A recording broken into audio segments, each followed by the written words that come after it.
Assalamualaikum warahmatullahi wabarakatuh. Perkenalkan, nama saya Fradia Andarsa dari Prodi D3 Akuntansi dengan NIM 20133033. Baiklah, di sini saya akan menjelaskan tugas keempat. Perusahaan dagang Andika adalah sebuah perusahaan dagang yang melakukan penjualan mainan anak-anak. Pembelian barang dagang oleh perusahaan dilakukan secara kredit dan penjualan secara tunai dan kredit. Syarat penjualan FOB shipping point dan potongan tunai yang diberikan sebesar 2, 10, dan 30. Berikut adalah transaksi perusahaan dagang Andika pada bulan Juli 2020 awal berdirinya perusahaan. Pada tanggal 1, Tuan Andika, pemilik perusahaan, menyerahkan uang tunai ke dalam perusahaan sebesar 120. Kalau ini merupakan kita masukkan ke dalam jurnal penerimaan kas. Jurnal penerimaan kas pada tanggal 1 setoran awal referensi 311 sebesar 120 juta di kas di debit. Modal 120. Selanjutnya pada tanggal 1 perusahaan membeli peralatan toko 10 juta kredit kepada PT Media. Berarti jurnal kita masukkan ke jurnal pembelian.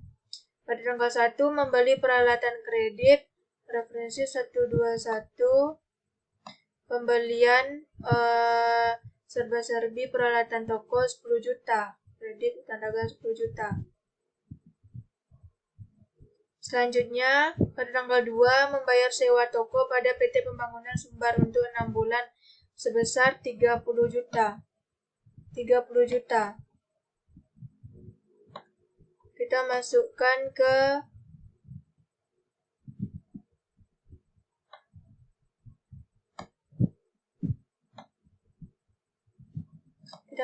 ke pengeluaran kas. Pada tanggal 2, keterangan bayar sewa toko referensi 133 sewa bayar di muka sebesar 30 juta. Selanjutnya pada tanggal 3 membeli barang dagang secara kredit pada toko Pelita sebesar 80 juta dengan syarat 2, 10, dan 30. Pada tanggal 3 kita masukkan ke jurnal pembelian toko Pelita sebesar 80 juta di debit. 60 juta di debit. Selanjutnya pada tanggal 9 menjual barang dagang secara kredit pada Nyonya Yani sebesar 14 juta. Ini kita masukkan ke buku pembantu piutang.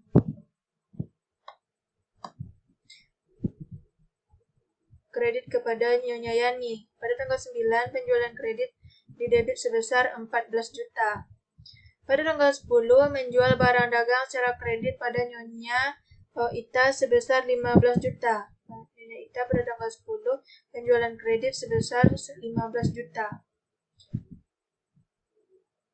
Pada tanggal 10 menjual barang dagang secara tunai pada Bapak Yanto sebesar 10 juta.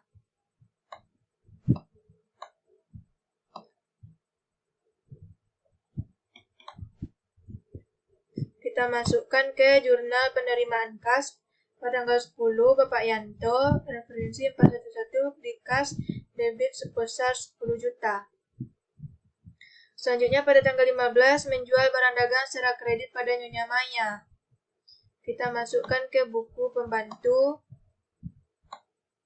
piutang. Nyonya Maya pada tanggal 15 penjualan kredit di debit sebesar 20 juta. Selanjutnya pada tanggal 17 membayar utang pada toko Pelita. Pada tanggal 17 pembayaran 80 juta.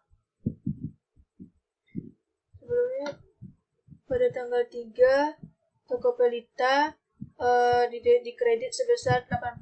Jadi kita letakkan di saldo 80 juta, berarti di Tokopelita 0. Selanjutnya pada tanggal 25 menerima piutang dari Nyonya Ita. Pada tanggal 25 pembayaran sebesar 15 juta, berarti sudah habis Nyonya Ita, kosong. Selanjutnya pada tanggal 25 menjual barang dagang secara kredit pada Nyonya Susan sebesar 2 juta.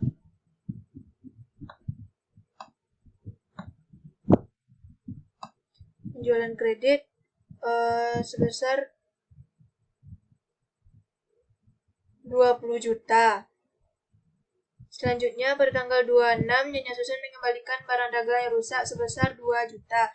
Kalau barang rusak itu retur, berarti berkurang 2 juta, jadi 18 juta.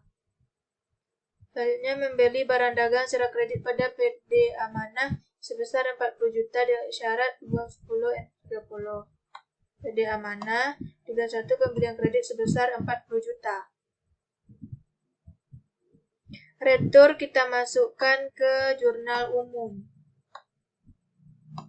Retur penjualan piutang dagang Nyonya Susan dimasukkan ke jurnal umum sebesar 2 juta. Selanjutnya kita posting ke buku besar. Yang pertama akun kas. Pada tanggal 31 penerimaan kas didebit sebesar 145 juta. Kita lihat pada penerimaan kas, jurnal penerimaan kas. Jurnal penerimaan kas sebesar 145 juta. Selanjutnya, pada tanggal 31 pengeluaran kas sebesar 110 juta di kredit. Pengeluaran kas 110 juta di kredit. Letakkan di saldo debit 145 juta dikurang 110 juta, hasilnya 35 juta. Selanjutnya piutang dagang. Pada penjualan kredit sebesar 69 juta di debit. Berarti ini jurnal penjualan. 69 juta di 69 juta.